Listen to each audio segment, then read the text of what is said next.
Адамның бұл жалғанда арманы асқақ, тілегені көп қой шіркін. Бірақ адамның емес, Тәңірдің қалағаны болады екен. Бұл жалғанның қызығын көруге жазбай күніне қанша адам ерте үзілген жапырақтай жаны ұшып кетіп жатыр-ау. Алла ісіне қарсылық жоқ. Жан бөлек болған соң тірі адам тіршілігін жасайды. Дегенмен қашанда тас түскен жеріне ауыр.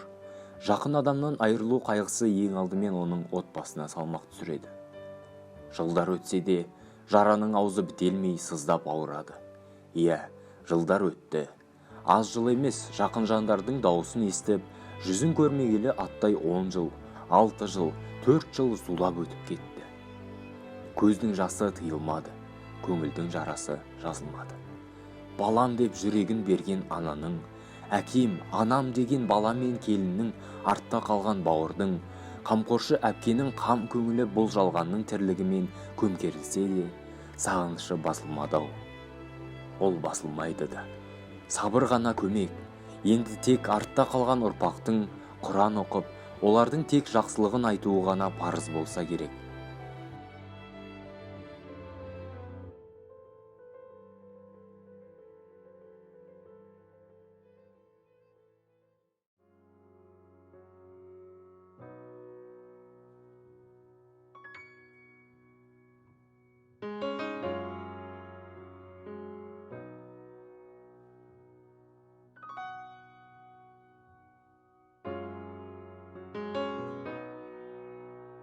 Бүгін ас беріп, дұға оқытып жатқан туыстың қам көңіліне демеу боп, қол жайып отырған ағайынға, құда жекжатқа, дос жаранға алтын уақыттарыңызды бөліп, бүгінгі асқа келгендеріңіз үшін, қайғырғанда жасын сүртіп, қолтығынан демегендеріңіз үшін олардың мың алғысын жеткіземіз.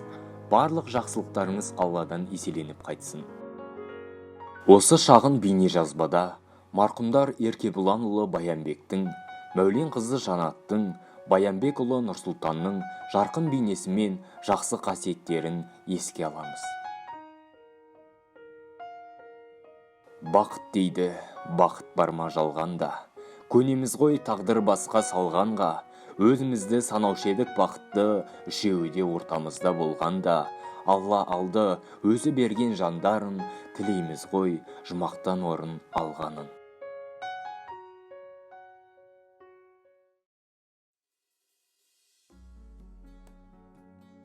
Ана үшін ардақты бала, бала үшін аяулы әке, асыл жар, туған туысқа қамқор бауыр, адал дос, біреуге жезде, біреуге аға болған Еркебұланұлы Баянбек, жаны жайсаң, ақ жарқын, көңілі саф ауадай таза, ақ көңіл жан еді. Үйге келген қонақты ашық жарқын қарсы алып, бармен бөлісіп, ағайынмен сыйлас болды. Жұмысына адал, ұқыпты жанның жолдасқа да серті берік.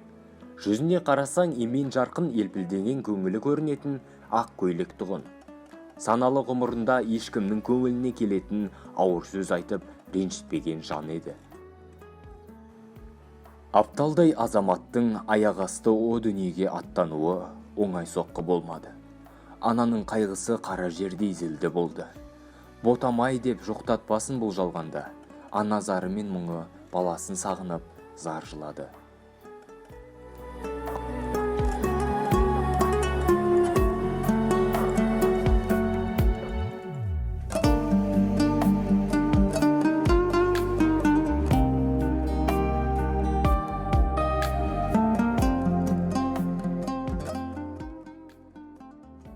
Бұл жалғанда қыз баланың бауыр дегенде жаны ерек-ау. Баяшым деп жан жүрегімен жақсы көрген әпкесі Ләзатта оның өліміне қабырғасы қарсы айырылды. Тел қолындай бірге өскен туғысын кім ажалға қисын. Тек өткен күндердің естелігі сағымдай сары сағынышқа айналды. Ана мен қызы бір-біріне көрсетпей оңашада жылап алды. Ал көріскенде мықты болайық деп жігер берді. Себебі әпке ретінде бұл жан барлық қамқорлығымен жылуын олардан аямады. Қиын сәтте қарлығаштың қанатындай су септі. Сондықтан бүгінде буыны қатайып, ер азамат болған бауырының көзі Жасұлан мен оның жары Сандуғаш, алтындай әпкесі мен салмақты жездесіне туыстық алғысын, ақ бейілді анасы қызы Ләзатқа, күйеу баласы Мұратқа шын жүректен аналық алғысын білдіреді. Алла сіздерге тек ырыс, береке нәсіп етсін дейді.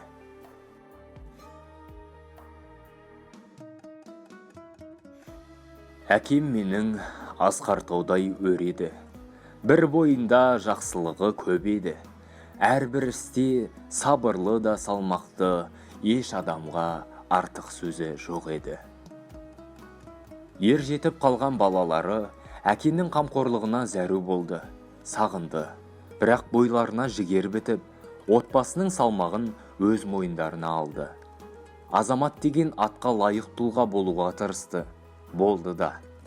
Тек қыстың сол бір ызғарлы күнінде қос бауырдың біреуі аяқ асты көзден ғайып болды.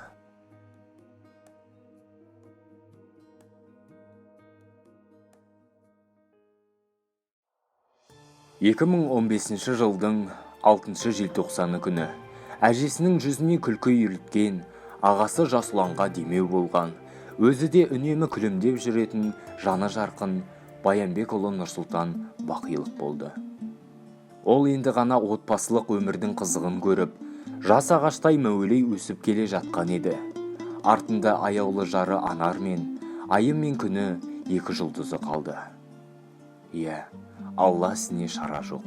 Тағы да қайғы бұлты тас қамалдай қоршап алды. Нұрсұлтан 24 жыл ғана бұл жалғанның дәмін татты. Ол да әкесіне тартқан ақ жарқын, досқа адал, туысқа қамқоршыл болды. Балдай тәтті балдырғаны Нұрлайымның қолынан ұстап мектепке баруын, қызығын қызықтауын жазбапты. Сезімінің жарық дүниеге келгенін көріп, бетінен иіскеуде тағдыр жазуына түспеген екен.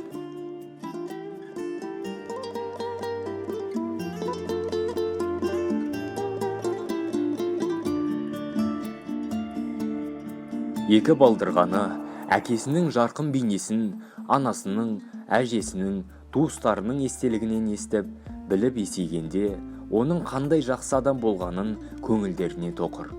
Десе де, әкенің орны бөлек қой. Әкелік махаббатты, әкелік қамқорлықты сезіне алмаған қыздарына өткен күндердің естелігі ғана демеу болып қалар.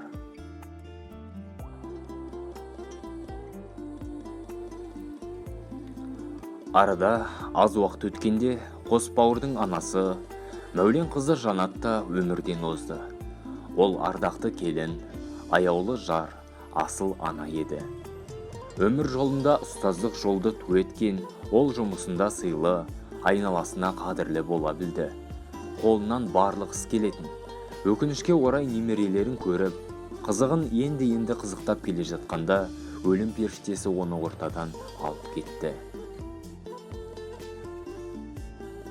Сағынып жүрміз өзіңді, жадырай айтқан сөзіңді, аяулым менің анашым, қуат бер маған төзімді.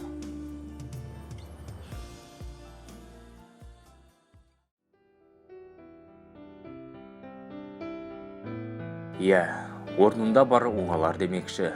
Бүгінде Еркебұланұлы Баянбектің ұрпағы, Баянбекұлы Жасұлан ел үшін аянбай әскери қызмет саласында қызмет етіп жатыр.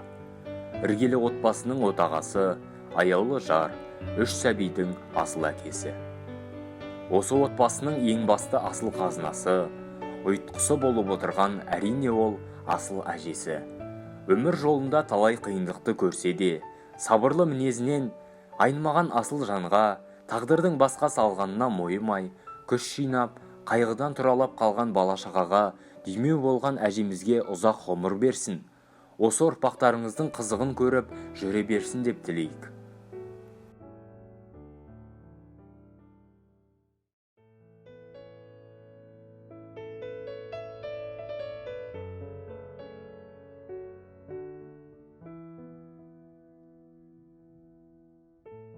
Қорқыт ата айтқандай, өлгендер қайтып келмейді. Шыққан жан қайтып енбейді. Сағына соққан жүректі сағыныш қана емдейді. Бағыштап дұға оқыттық, сауабы оның мол дейді. Ұрпағы бар әулеттің шаңырақ оты сөнбейді. Амандық болсын ағайын, бұл өмір сынақ, сабыр қыл. Ажалды ешкім жеңбейді. 5 күндік мына жалғанда жақсы ісің ғана өлмейді.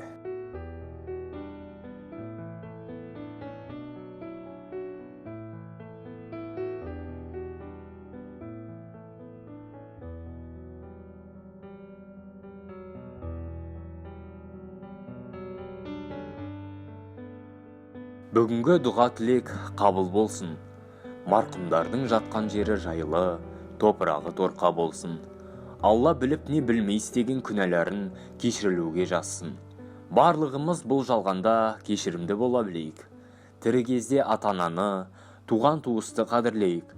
Барлығыңызға иман нұры төгіліп, бұл жалғанның мағынасы мен байлығы, сыйластық пен жақсылықта, ештеңемен өлшенбейтінін, туыстық, бауырластықта екенін ұғына білейік. Себебі бәріміз де сол мәңгілік мекенге қайтушымыз.